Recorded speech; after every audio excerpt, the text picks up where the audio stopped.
अस्सलाम वालेकुम and welcome दोस्तों, आप देख रहे हैं हल्का दरवेश और मैं हूं कमर ज़मान। आज जो आपके लिए दोस्तों हम जिस मेहमान को हमने दावत दी है, जिसका हम इंटरव्यू करने आए हैं, ग़ाज़ी अकबर इनका नाम है और शोबा तदरीस से ये तकरीबन 20 साल से वाबस्ता हैं। शायरा हैं, पाकिस्तान का एक बहुत बड़ा नाम है, मुसव्विर हैं और टीचर ट्रेनर भी हैं साथ में। तो आज हम इनसे इंटरव्यू करेंगे, इनकी लाइफ के हवाले से और इनके शोबे के हवाले से जो है हम कुछ मालूमात जो है वो आप तक पहुँचाएँगे। अस्सलाम वालेकुम। वालेकुम अस्सलाम। कैसे हाल चाल है मैडम आप? अल्हम्दुलिल्लाह। मैडम जो आप जो है माशाल्लाह काफ़ी आपका एक बड़ा नाम है तदरीस के शोबे में भी और पोइट्री के हवाले से भी आपका जो है वो काफ़ी ज़्यादा काम है।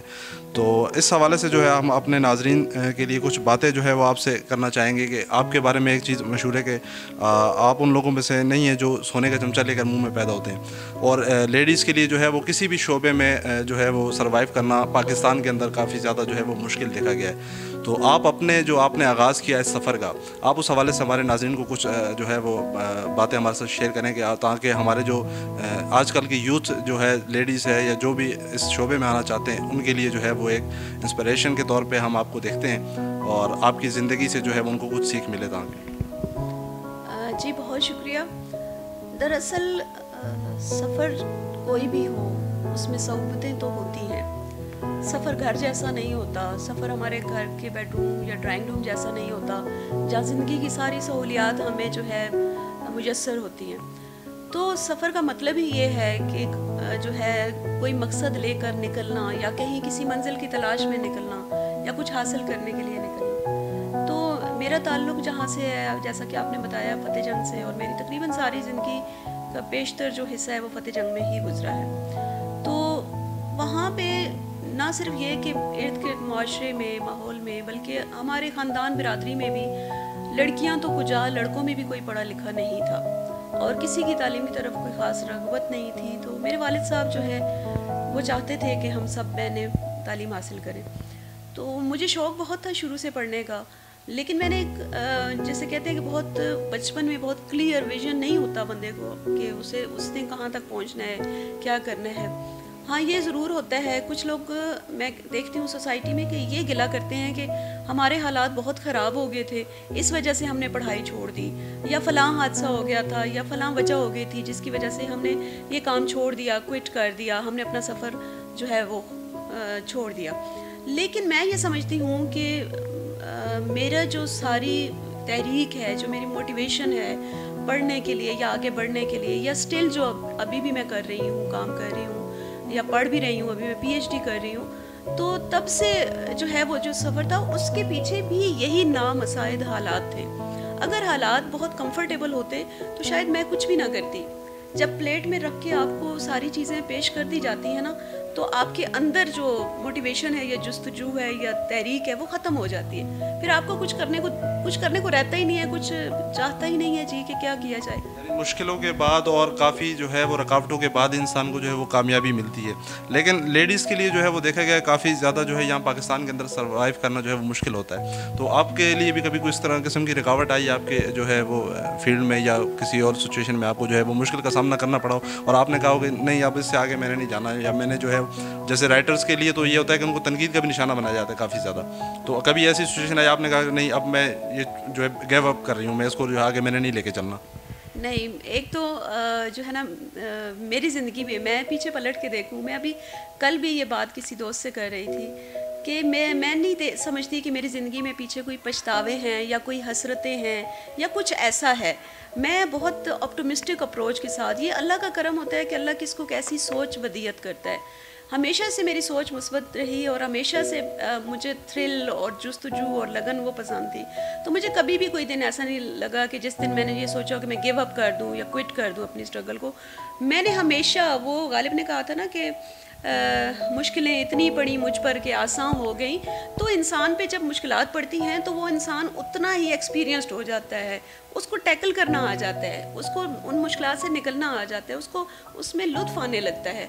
तो मुझे कभी भी ऐसा नहीं महसूस हुआ कि कोई भी, चाहे हालात हो या कोई शख्स हो या किसी की कोई तनकीद है या कुछ रवैये हैं जिनकी वजह से मुझे जो है छोड़ देना चाहिए। मैं सिंपली ये समझती हूँ कि जो आपका रास्ता रोकने की कोशिश करते हैं, कोई हसद से करता है या किसी भी वजह से करता है या सोसाइटी के हवाले से कुछ कहता है कि जी हमें, मैं मसलन बहुत सारी ऐसी बच्चियों को, मेरी अपनी स्टूडेंट हैं जिन जानती हूँ उनको, और मैंने बहुत बैकवर्ड एरियाज़ में भी पढ़ाया है। तो वहाँ कहते हैं जी हम बच्चियों को नहीं पढ़ाते, या हमने मैट्रिक के बाद उनको आगे नहीं पढ़ाना, क्योंकि हमारे यहाँ रिवाज नहीं है। रिवाज तो मेरे ख़ानदान में भी नहीं था, लड़के भी नहीं पढ़ते थे तो लड़कियाँ, लेकिन लड़कियाँ खुद ही छोड़ देती थी। उन्हें ये नहीं कि ज़बरदस्ती रोका जाता था कि आगे ना पढ़े, बट वो खुद छोड़ देती थी।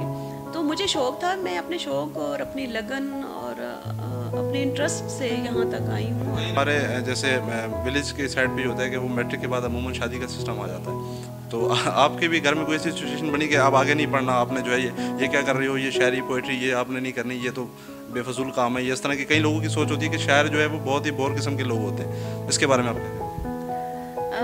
शायर बोर लोग होते हैं ये तो आप और बाकी लोग बता सकते हैं। तो मेरा बिल्कुल नहीं ख्याल कि शायर बोर लोग होते हैं। मैं शायरों में रहती हूँ, शायरों से मिलती हूँ, और हाँ ये ज़रूर है कि वो दुनिया को, वो सोसाइटी को, वो हालात को, वाक़यात को वो ज़रा मुख्तलिफ ज़ाविये से देखते हैं। आम लोग उस ज़ाविये से चूँकि नहीं देख रहे होते तो वो कहते हैं कि ये पता नहीं कहाँ की किस दुनिया की बातें करें, लेकिन ऐसा नहीं है। आप शायर जो है बहुत प्रैक्टिकल है। दूसरा जो आपने कहा ना कि अब मुझे कभी कहा गया हो कि भाई अब मैट्रिक के बाद जल्दी शादी जैसे लड़कियों की हो जाती है तो नहीं पढ़ना, ऐसा ज़रूर था कि शादी मेरी भी जल्दी हो गई थी, ग्रेजुएशन की फ़ौरन बाद हो गई थी, लेकिन बहुत सारी मुश्किलात के बावजूद मैंने पढ़ना छोड़ा नहीं, क्योंकि मुझे इसके अलावा कुछ और वे आउट नहीं मिलता था कि जहाँ पे मैं कोई ऐसा एक्सप्रेशन मुझे नहीं मिलता था कि जहाँ पे मैं अपने होने की कोई तस्दीक चाहूँ तो कैसे करूँ। तो मैंने पढ़ाई नहीं छोड़ी, मैंने प्राइवेट ही, शादी के बाद ही मेरी सारी पढ़ाई है ऑलमोस्ट, क्योंकि मेरे वालिद साहब का इंतकाल हो गया था जब मैं अभी इंटर में थी, तो उसके 2 साल बाद फिर मेरी शादी भी हो गई। तो उस वक्त कोई भी ऐसी मैं नहीं समझती कि वो सफिशेंट था कि मैं ग्रेजुएशन करके बैठ जाती। तो मैंने एमए उर्दू का इम्तिहान फ़ौरन शादी के उसी अगले साल में दिया, एमए उर्दू किया, फिर एमए फ़िलासफ़ी का इम्तिहान दिया, फिर एमएड, यहाँ पे इस्लामाबाद आई तो एमफिल, और अब पीएचडी कर रही हूँ। तो ये शादी भी, बच्चे भी थे, छोटे छोटे बच्चे, और साथ इतना स्ट्रगलिंग वो पीरियड था कि मैं जहाँ पे सर्विस करती थी वो 10 साल मैंने वहाँ पे नकोदर विलेज है गली जागीर के पास, तो वहाँ मैं जाती थी और तकरीबन 3 घंटे की मेरी वो वॉक थी, खैरी मूरत के पहाड़ के साथ साथ अकेले तने तनहा कच्चे रास्ते पे चलते चले जाना, 1.5 घंटा जाते हुए वॉक करते हुए 1.5 घंटा आते हुए लगता था। फिर वहाँ से मैं बस या वैगन पकड़ती थी। तो उसमें जब बच्चे छोटे थे तो कई दफ़ा बच्चों को साथ उठा के लेके चलना होता था। मेरी बेटी तकरीबन 3 साल में उसको उठा के चलती रही हूँ उस रास्ते पे, तो कच्चे रास्ते पे, और जी तो वहाँ पे मैं पढ़ाने जाती थी। लेकिन मैंने उस वक्त भी नहीं सोचा कि गिव अप करूँ या छोड़ दूँ या ज़िंदगी बहुत मुश्किल है, या मैं इस तपती दोपहर में छुट्टी के बाद कैसे धूप में 1.5 घंटा चल के जाऊँगी। तो अल्लाह ताला जो है ना उस पर अगर यकीन कामिल हो तो वो आपकी मेहनतों का समर ज़रूर देता है। वो देर सवेर उसके अपनी टाइमिंग है, उसके अपने प्रोग्राम्स हैं, हम उसमें जो है तनकीद नहीं कर सकते या हम उसमें कुछ कहने के काबिल नहीं हैं। लेकिन उससे अगर हम खुशगुमान रहें तो हमें तो बहुत नवाजता है। तो मैं बल्कि ये कहती भी हूँ कि मैं खुशगुमान हूँ कि मुझको गुमान तेरा है, मैं खुशगुमान हूँ कि मुझको गुमान तेरा है, मैं खुश नज़र हूँ कि मुझको ध्यान तेरा है। तो अल्लाह की तरफ अगर ध्यान हो और खुशगुमानी हो तो अल्लाह आपको अच्छे रिजल्ट्स ज़रूर देते हैं। अच्छा मैडम, माशाल्लाह आप जो है वो काफ़ी अरसे से शोबे तदरीस से क्योंकि वाबस्ता हैं, कम बेश 20 साल से, तो एक माहिर तालीम होने की हैसियत से आप जो आजकल का जो मौजूदा निज़ाम है इसमें जो टीचर्स के लिए या स्टूडेंट्स के लिए जो है वो आप क्या तजवीज़ जो है वो पेश करना चाहेंगी, जो तब्दीलियाँ जो उसमें जो मुस्बत तब्दीलियाँ जो है लाने की ज़रूरत है? बिल्कुल, मैं कम बेश मुझे 20-22 साल हो गए हैं पढ़ाते हुए, और ट्रेनिंग में भी 10-12 साल से मैं एज़ टीचर ट्रेनर भी काम कर रही हूँ। मैं समझती हूँ कि तब्दीली जो है ना, तब्दीली के लिए बहुत सारी ऐसी चीज़ें हैं जो सिर्फ एक ऊपर से सिस्टम की तरफ से नहीं आती। तब्दीली के सिस्टम बदल जाएगा या ऊपर से कोई अमेंडमेंट आएगी तो चीज़ें चेंज हो जाएंगी। हमें ख़ुद भी बहैसियत उस्ताद भी, बहैसियत स्टूडेंट भी, बहैसियत वालदैन भी, और सोसाइटी के आम जो लोग हैं उनके तौर पर भी हमें हर एक को ज़िम्मेदारी महसूस करनी है कि ये जो शोबा है ये क्यों इग्नोर हो रहा है, ये क्यों इस तरह से मुतासिर। या हम जब ये शिकायत करते हैं कि पढ़े लिखे लोगों को भी तमीज़ नहीं है, पढ़े लिखे लोगों की तरबियत असल में नहीं की जाती, उन्हें किताबें पढ़ाकर उनसे इम्तिहान तो पास करवा के नंबर डिग्री हम सर्टिफिकेट उनके हाथ में तो दे देते हैं, लेकिन हमने उनकी तरबियत कैसे की, ना वालिदैन उस तरह से अपनी ज़िम्मेदारी पूरी तरह से अदा कर पाए, ना असातिज़ा ने इस तरफ तवज्जो दी। असातिज़ा को ये होता है कि मेरा रिज़ल्ट अच्छा आ जाए, मेरे बच्चे मेरे मजमून में पास हो जाएं, this is enough and enough, वो चलता रहे। लेकिन एक तो ये कि इल्म जो है उसको हमने इज़्ज़त देनी है। सबसे पहली चीज़, हम जब उस्ताद को इज़्ज़त नहीं देंगे, हम किताब को इज़्ज़त नहीं देंगे, हम इल्म को इज़्ज़त नहीं देंगे, तो फिर तब्दीली कहाँ से आएगी। अच्छा, उस्ताद की आपने बात की इज़्ज़त देने की, तो उस हवाले से एक मेरा क्वेश्चन है कि उस्ताद की भी जो है ना वो कहीं ना कहीं तरबियत की इस वक्त ज़रूरत है, क्योंकि बहुत सारे हमारे टाइम पे तो हमारे जो टीचर्स होते थे वो एक रोल मॉडल के तौर पे हमारे लिए होते थे और काफ़ी स्ट्रगल उन्होंने भी की है और उनके एक पढ़ाने का अंदाज़ भी अलग अलग होता था। आजकल के जो टीचर्स हैं उनका जो ज़्यादातर फोकस है वो एक सिर्फ तनख्वाह की हद तक है कि यार हम एक नौकरी कर रहे हैं, बस एक टीचिंग है और तनख्वाह से उनका ताल्लुक है। स्टूडेंट के फ्यूचर से तालीम और तरबियत क्योंकि एक अलग अलग चीज़ें, इनको कई लोग कहते हैं तालीम और तरबियत एक ही चीज़ है। तालीम और तरबियत मेरे हिसाब से जो है वो एक अलग, तरबियत का एक अलग जो है वो सब्जेक्ट है। तो टीचर्स का भी जो है वो कहाँ तक इनको जो है वो बेहतरी की ज़रूरत है, इनकी भी तरबियत की कहीं ना कहीं ज़रूरत है हमें। बिल्कुल ज़रूरत है। असातिज़ा की तरबियत होती भी रहती है, उनकी जो प्रोफेशनल और एकेडमिक जो है वो डिफरेंट जैसे कोर्सेज़ वगैरह होते हैं या उनको टीचिंग टेक्नोलॉजी सिखाई जाती हैं। जो बात तरबियत की है वो टीचिंग टेक्नोलॉजीज़ में नहीं है, वो बात है रवैये में, इखलाक में, बर्ताव में, आपका बिहेवियर कैसा है। अगर आप स्टूडेंट को अपनी क्लास के बाहर भी मुयस्सर हैं और अगर आपका स्टूडेंट आपसे ज़हनी तौर पर इतनी कुर्बत महसूस करता है कि आपके सामने अपने मसाइल रख सकता है, या आपके स्टूडेंट को आप पर इस कदर एतमाद है कि वो आपसे कोई भी सवाल करते हुए झिझकता नहीं है, डरता नहीं है या आपसे फासले पे नहीं रहता, तो ये आपकी कामयाबी है। आपने उन्हें पहले आमादा करना है, पहले अपने करीब लाना है, पहले उनके अपने बिहेवियर से उनके अंदर उनको मोटिवेट करना है, तो तब वो कुछ पढ़ेंगे।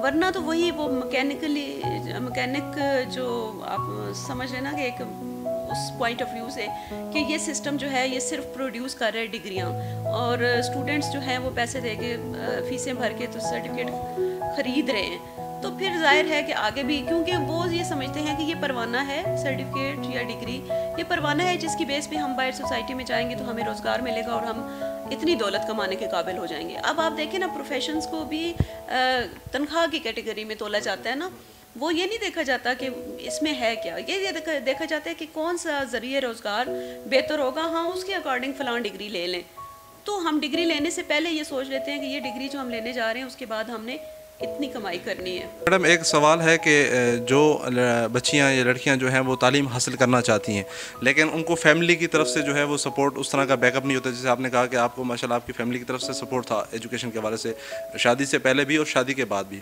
तो उन लड़कियों के लिए या उनके वालिदैन के लिए कोई ऐसा मैसेज जो आप देना चाहें? देखिए, यहाँ पे ही पहली तफरीक ही हम ख़त्म कर देना कि ये तालीम हासिल करना सिर्फ लड़कों के लिए ज़रूरी है या लड़कियों के लिए भी। हम जब अपने घर में अपने बच्चों के दरमियान ये तमीज़ करने लगते हैं कि लड़के को तो जहाँ तक वो चाहे पढ़ सकता है, लड़की को कहते हैं कि प्राइमरी पास काफ़ी है, तुमने हांडी चूल्हा ही करना है, अच्छा मैट्रिक कर लिया बस ठीक है। अब हमारे चूँकि गांव में कोई कॉलेज नहीं है या कोई ऐसा इदारा नहीं है तो हम आपको दूर नहीं भेज सकते। माहौल की वजह से लोग इनसिक्योर तो ज़रूर हैं कि बच्चियों को ट्रैवल करना या दूसरी जगह भेजना या शहरों में भेजना या हॉस्टल्स में भेजना या रोज़ाना जो है लोकल बसों में भेजना लोग गवारा नहीं करते। तो वो कहते हैं कि इतना काफ़ी है कि बस थोड़ा बहुत ख़त पत्र लिखना आ जाए, खुद कोई कुछ नाम लिख ले, दस्तखत कर ले वगैरह वगैरह। तो लोग ये नहीं समझते कि ये जो बच्ची है कल को ये एक माँ बनेगी और उसने अपने बच्चों की तरबियत करनी है। हमारे यहाँ लोगों को तो खाने पीने के आदाब तक नहीं पता, और अब आप देखें ना, ये खाने पीने के आदाब तो खैर बड़े पढ़े लिखों को भी नहीं पता। जब खाना खुल गया की आवाज़ आती है तो आप वो हाल देखा करें जो शादी हालों में होता है या ये जो सियासतदानों के उसमें जलसों में होता है। तो असल चीज़ ये है ना कि वहाँ पे बड़े पढ़े लिखे लोग होते हैं, लेकिन वो किस तरह से बिहेव करते हैं। हमने अपने इखलाक, अपने किरदार, अपने बिहेवियर पर ज़्यादा तवज्जो देनी है। उसको किस तरह से हमने मॉडिफाई करना है, उसको किस तरह से हमने तहजीब के दायरे में लेके आना है, उसको पहले सोचें। और उसके लिए तालीम पहली सीढ़ी है, पहला जीना है, पहला कदम है। तो ये डिस्क्रिमिनेशन जो है ये ख़त्म हो जानी चाहिए कि लड़के जो है वो सिर्फ पढ़ सकते हैं या लड़कियां जो है वो नहीं पढ़ सकती या उन्हें आगे नहीं पढ़ाना। मैं खुद जैसे कि मैंने तज़किरा किया कि ऐसे बेशुमार बच्चियों को जानती हूँ जिन्हें आगे नहीं पढ़ने दिया गया, लेकिन अब बहुत सारे हालात बदल चुके हैं। अब हमारे मुल्क में भी और दुनिया में, पूरी दुनिया में भी ओवरऑल आप देखें तो कोई ऐसा शोबा नहीं बचा जहाँ पे ख़वातीन जो है वो ना आई हों, या उन्होंने तालीम के मैदान में कहीं लड़कों से वो पीछे रही हों, बल्कि हमेशा आगे ही रही हैं। अब ये रेशो बढ़ता चला जा रहा है। लड़के बहुत जल्दी, एक तो उनकी मजबूरी होती है कि उन्होंने घर को रन करना है या चलाना है या रोज़गार, क्योंकि आप देखें किसी भी लड़के से जब मिला जाता है या उसकी मुलाकात होती है तो लोग पूछते हैं हाँ ये करता क्या है। ख़वातीन से नहीं पूछा जाता। खातून तो अगर एक घरेलू खातून है, खातून खाना है तो दिस इज़ एनफ, लेकिन लड़कों से हांडी रोटी कर लेती है या नहीं कर लेती, वो बस चूल्हे चौके तक जो है वो उसकी इन्फॉर्मेशन ली जाती है कि इसको ये आता है, कपड़े धोने आते हैं। वो अब देखिए लड़की का रिश्ता लेने जाया करते थे लोग ना, तो वो पूछते थे कि अच्छा इसको कौन कौन से काम आते हैं, यानी सीना परोना आता है, खाना बनाना आता है, और क्या पढ़ी लिखी, यानी कुछ कुरान पढ़ा हुआ है, इतना पूछ लेते थे। कुरान तो पढ़ी हुई है ना, बाकी ज़्यादा जमातें नहीं भी पढ़ी तो भी ठीक है। लेकिन अब ऐसा नहीं है। अब हालात काफ़ी बदल चुके हैं। अब वो लड़कियों के लिए भी उतना के हवाले से क्योंकि बात हुई तो एक चीज़ मेरे जहन में, मैंने खुद, क्योंकि कई दफ़ा आपने भी ऐसी चीज़ें देखी होंगी, मैंने कई ऐसे रिश्ते होते देखे जिसमें लड़की काफ़ी ज़्यादा एजुकेटेड होती है, लेकिन उसकी शादी किसी ऐसे इंसान से कर दी जाती है जो शायद उसके काबिल भी नहीं होता, पढ़ा लिखा भी नहीं होता, तो उसमें पता नहीं क्या चीज़ क्वालिटी, उसका पैसा देखा जाता है या बैंक बैलेंस देखा जाता है, ना उसका रवैया देखा जाता है। वो उनको बाद में पता चलता है, 1 साल 1.5 साल या 6 महीने बाद जो है वो चीज़ें नज़र आनी शुरू हो जाती हैं। जैसे मीडिया पे अभी रिसेंटली भी एक बहुत बड़ा केस चल रहा है, वो भी आपकी नज़र से गुजरा होगा इसी हवाले से। तो उस हवाले से आप पेरेंट्स को क्या पैगाम देना चाहेंगे कि उसके लिए जो है वो एक एजुकेटेड अगर लड़की है, उसके लिए वो रिश्ता जब तलाश करते हैं तो क्या चीज़ें उसमें देखनी चाहिए, लड़कों के हवाले से भी और लड़कियों के हवाले से भी, दोनों के? बात आपकी किसी हद तक दुरुस्त है, लेकिन मैं ये नहीं समझती कि जो है बहुत आला तालीम याफ्ता शख्स ही जो है वो अच्छा शौहर या अच्छा बाप साबित होगा। बहुत सारे मर्द ऐसे हैं जो खुद इतने तालीम याफ्ता नहीं हैं, लेकिन उनकी बीवियां पढ़ी लिखी हैं, तो वो आगे बच्चों को भी बहुत अच्छे तरीके से जो है वो चाहते हैं कि उनके बच्चे भी, वो ये उनके लिए ये मैटर ऑफ अट्रैक्शन है कि उनके बच्चे भी जो है वो किस तरह से आगे बढ़े, सोसाइटी में मूव करें। तो वो समझते हैं, वो ज़रूरी ख्याल करते हैं कि बीवी का या माँ का तालीम याफ्ता होना ज़रूरी है। बात फिर वो रवैये पे आ जाती है। तालीम और तरबियत दोनों जो है ना, दोनों का इम्तिजाज ही इंसान की जो ग्रूमिंग है, जो उसके पर्सनैलिटी है, उसको बनाता है। अब हो सकता है कि जो शख्स बहुत ज़्यादा मुआशरे में कामयाब इंसान हो, वो इतना पढ़ा लिखा ना हो, लेकिन वो बहुत तमीज़, उसको शाइस्तगी, अदब, आदाब, तौर तरीका, दूसरों का अदब एहतराम करना, वो उसने कहाँ से सीखा? अगर वो कॉलेज नहीं गया, स्कूल नहीं गया, यूनिवर्सिटी नहीं गया, तो उसकी तरबियत ऐसे हुई कि घरों में, असल में सबसे बड़ी हमारी अपने घरों की जो तरबियत गायें हैं ना, उनका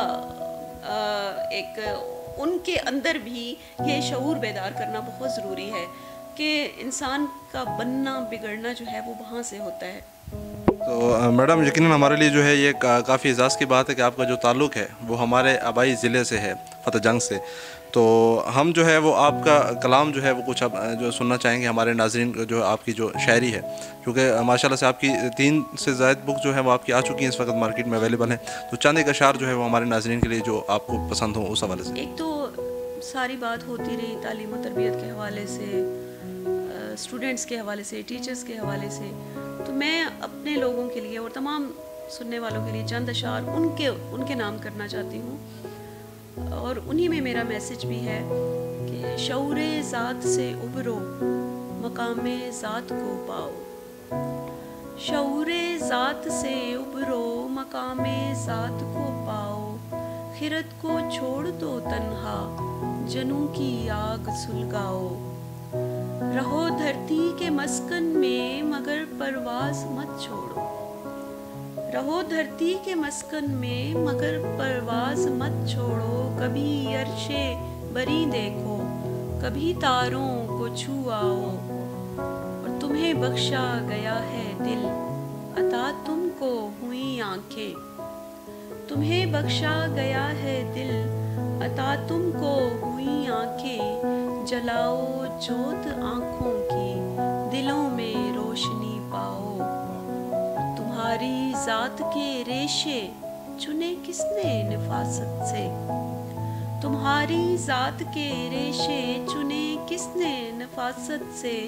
जो अपनी ज़ात में उतरो, खुदा की ज़ात को पाओ। बहुत खूब माशाल्लाह। जी, तो नाज़रीन आपने जो है वो शाज़िया अकबर साहिबा की जो गुफ्तगू है वो आपने सुनी, और इनका जो ताल्लुक़ है वो हमारे अपने ही इलाके से, ये हमारे लिए काफ़ी फ़ख्र की बात है, और इन्होंने हमें टाइम दिया, हम इसके लिए जो है वो इनके बहुत शुक्रगुज़ार हैं।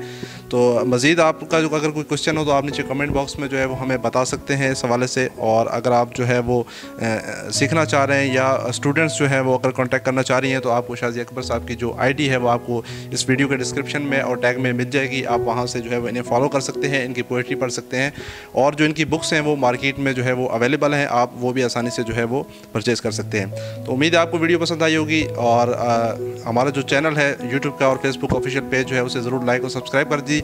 हम आपके लिए इसी तरह की जो है वो वीडियोस लाते रहते हैं, मुख्तलिफ इंटरव्यूज़ जो है वो मुख्तलिफ शोबा ज़िंदगी से ताल्लुक़ रखने वाले अफराद के। तो नेक्स्ट किसी वीडियो में नेक्स्ट किसी नए मेहमान के साथ जो है वो आपसे मुलाकात होगी। तब तक के लिए मुझे दें इजाज़त, अपना रखिएगा बहुत सारा ख्याल। अल्लाह हाफ़िज़।